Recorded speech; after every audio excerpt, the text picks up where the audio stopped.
Projekta Eiropas izcilākie turistu galamērķi dalībnieks Angures novads.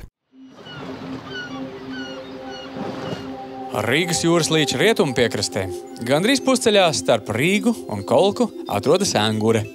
Zvejnieku ciems ar senām jūrniecības tradīcijām un ostu, kurā tās labākajos gados ienāca kuģi, kas zvejoja Atlantijā. Tagad tā dod māju vietu jahtām, jo laiki mainās un osta tiem līdzi. Angures nosaukums cēlies no lībiešu vārda angern, kas nozīmē zutis. Un citu zivju arī te netrūkst. Viens otrs jau trāpās, vienam otram.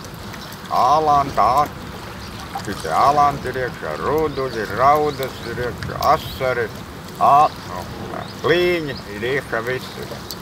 Karps te bija vien laiks, bet tagad kaut kā neman beidzamā laikā. Asari, līņi, karpas, tas, protams, ir labi, bet īstā manta kārtīgam zvejniekam tomēr ir un paliek butes. Angures novada piekrastes robežas stiepjas no Bigauņa ciema līdz Bērzciemam, un bušu sezonā te katrā ciemā kārdinoši smaržo pēc svaigi kūpinātām butēm.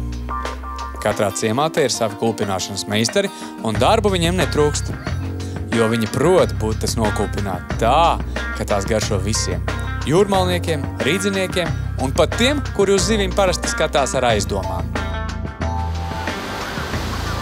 Angures novada pludmale stiepjas gandrīz 60 km garumā.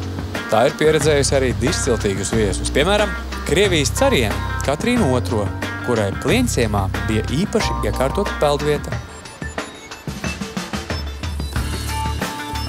Angures novadam ir arī ko piedāvāt aktīvās atpūtas cienītājiem. Mežā pie Valguma ezera ir ierīkota taka nojotājiem, kas aicina izlocīt kājas un rokas un ieelpot priežu meža svaigo gaisu. Ja dosieties pa šo taku, ceļā sastapsiet bebru aizsprostus, vizbulīšu pļaviņas, pa kādai draudzīgai vāverei un nemazumas citu pārsteigumu.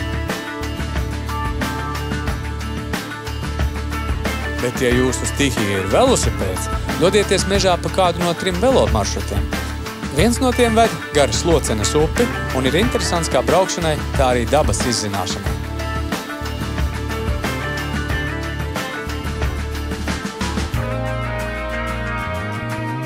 Savukārt tiem, kuriem patīk nevis atpūsties, bet vienkārši būt dabā, būs grūti atrast labāku vietu par Angures ezera dabas parku. Jebkurā gada laikā pļavās pie ezera noteikti sastapsiet dzīvē savaļā piemērojušās govis un zirgus. Vasarā tas maržo orhidejas, bet pavasaros un rudeņos šī ir viena no labākajām putnu vērošanas vietām Latvijā.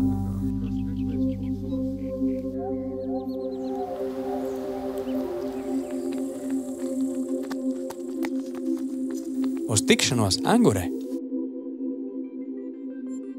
Izbaudi nesteidzīgu atpūtu Latvijā!